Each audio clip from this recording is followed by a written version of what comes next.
bear, demon, whatever, is gonna be the fucking end of me.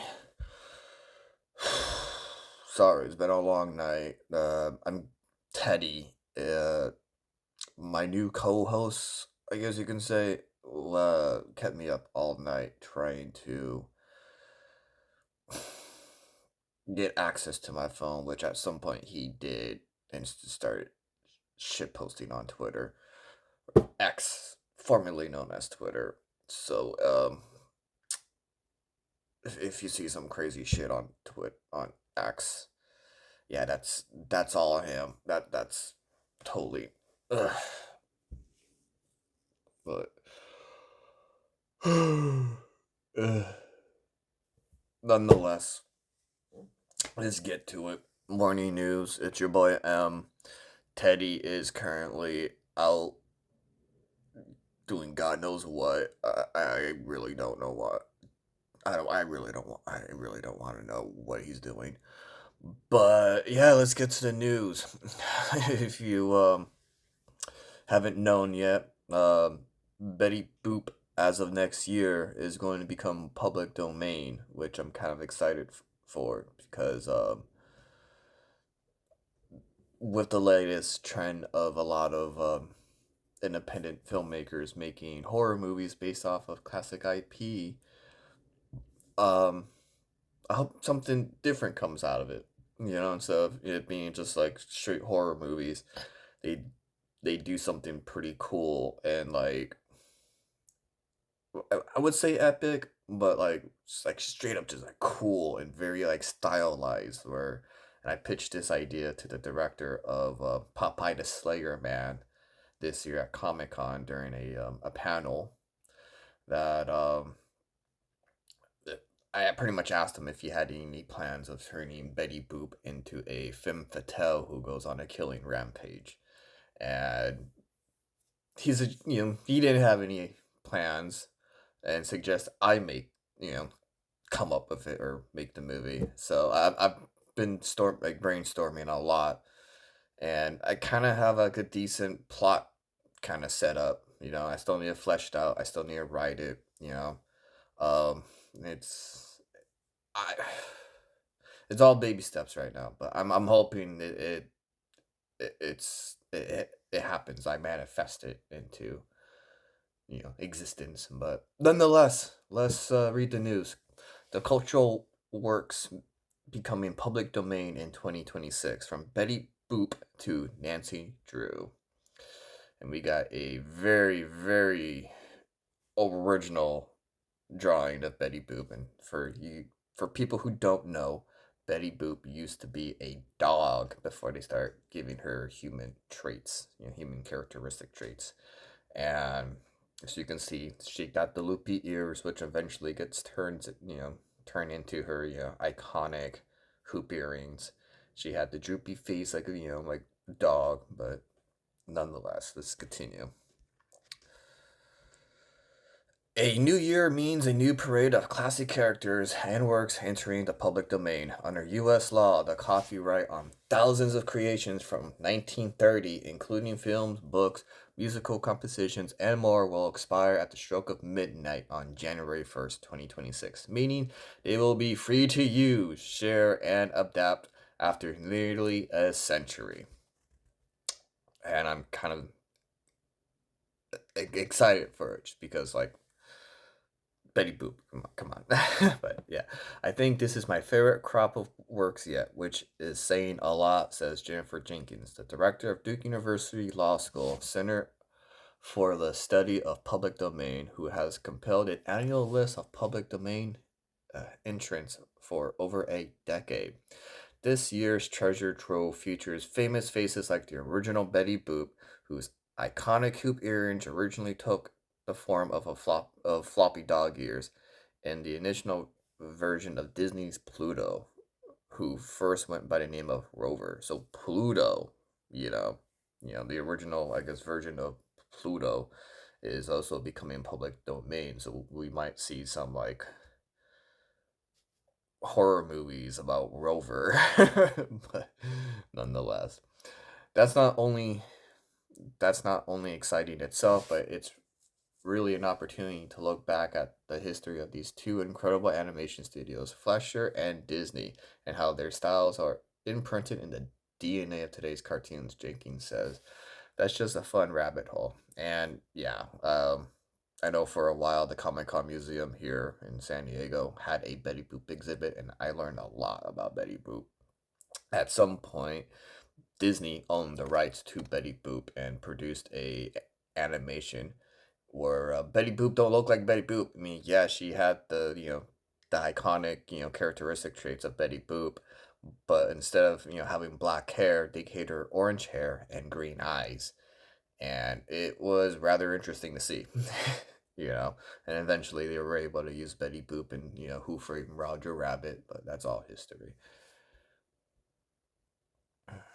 Literary highlights include William Faulkner's As I Lay Dying, the full version of Dashiell Hammett's The Maltese Falcon, Waddy's Piper's The Little Engine That Could. That's gonna be fun if they turn that into a horror movie.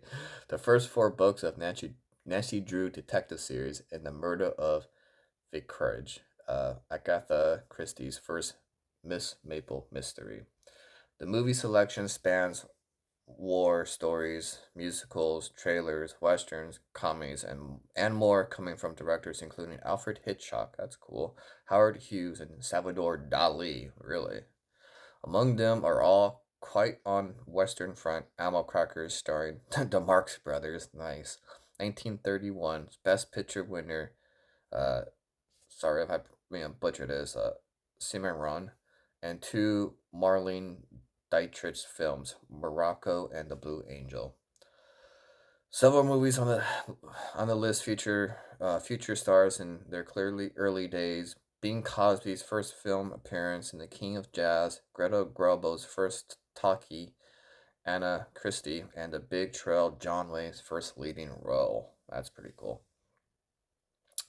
Notably, Jenkins says the films on this year's list of predated the Hays Code, a set of self-imposed studio guidelines that ban subjects from profanity, violence, and nudity to interracial relationships and lustful kissing in movies from 1934 to 1968. Oh boy. The musical composition include Georgia, On My Mind, Dream a Little Dream of Me, and four songs by Ira and George Gershwin.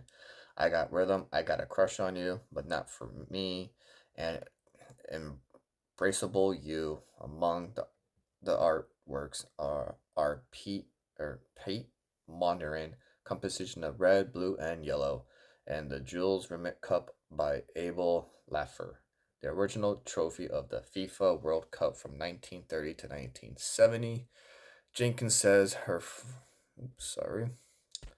Jenkins says her four-person team spent well over 80 hours pouring through the archives to compile this year's list. Writing the online summary was another feat. One, she says, kept her busy from 5 a.m. to 5 p.m. over the course of 2 weeks. Wow, getting that overtime. But she thinks the crick in her neck is a small price to pay for shining a light on the value of public domain in nurturing creativity and enabling success or access. What's really fun is that people are excited about it. People well beyond our world of copyright lawyers, especially when they start recognizing these works, she says. And for me, one of the most exciting things is when you revisit a work that you loved in a different period of your life and get to look at it again. The public domain unleashes new possibilities. You may be wondering, is there already a pretty famous Nancy Drew movie from 2000 and a cult favorite Betty Boop musical on Broadway now?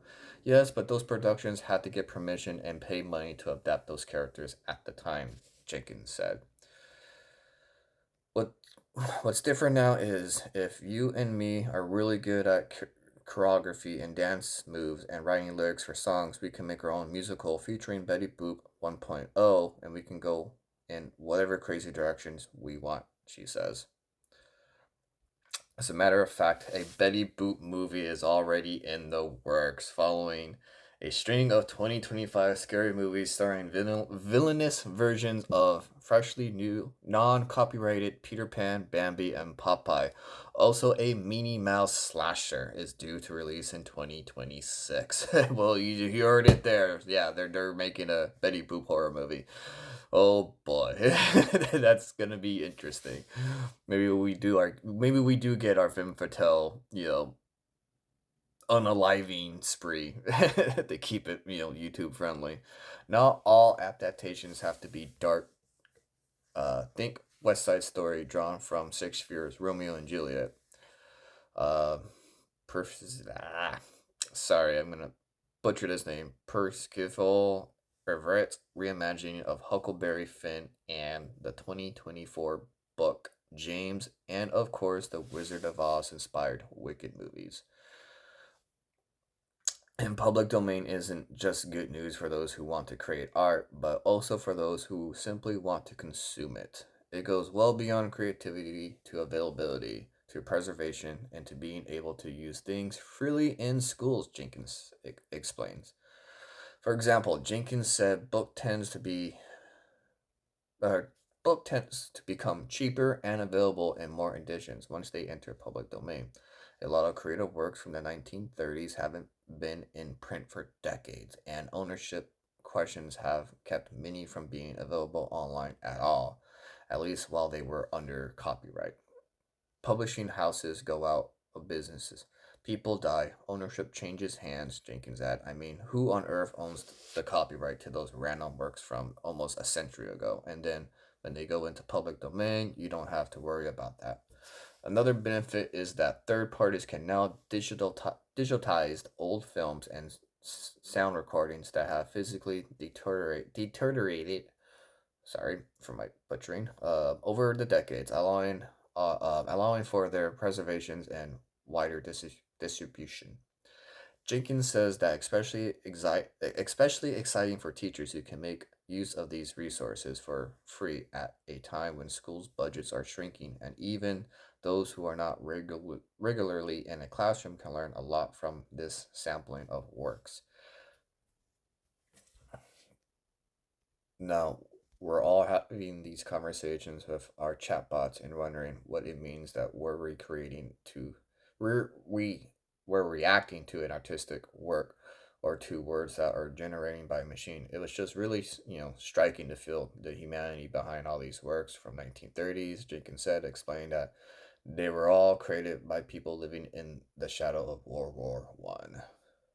While there's many unsolved questions around AI and intellectual property, Jenkins says one thing is clear: human authorship is a requisite for copyright. So if a bot writes your boop musical, don't expect it to be protected. So yeah, it's pretty much giving you a warning. If you're gonna use AI to try to work around certain things when it comes to trying to use these freshly new IPs that are gonna become public domain, gotta be careful with that. Overall, I am kind of excited for it. I am rather interested now in looking into this whole Betty Boop horror movie. I'm kind of curious what direction they're gonna go with. I have a feeling they're probably gonna use the like traditional, like the very first version of Betty Boop, and kind of just make her like a a grotesque human dog hybrid, like she was back then. But who knows? I need to look for the trailer, and I'll probably do a trailer reaction for it. Um, on that note, kind of probably end it short and go look for Teddy and see what the hell he's doing. Hopefully, he's not getting into the leftovers. I really, really want me some turkey. But nonetheless, it's your boy M. Remember to like and subscribe and give me your thoughts and opinions. What do you think? With all these latest IPs that are going to be released to the general public. And if you're in the market for an energy drink, link in description in my bio. For Dubby, it's an energy drink line, and if you use press M, I can get you a discount, like 10% off your order. And I'll catch you in the next video. Hopefully, Teddy doesn't ruin it. Who knows?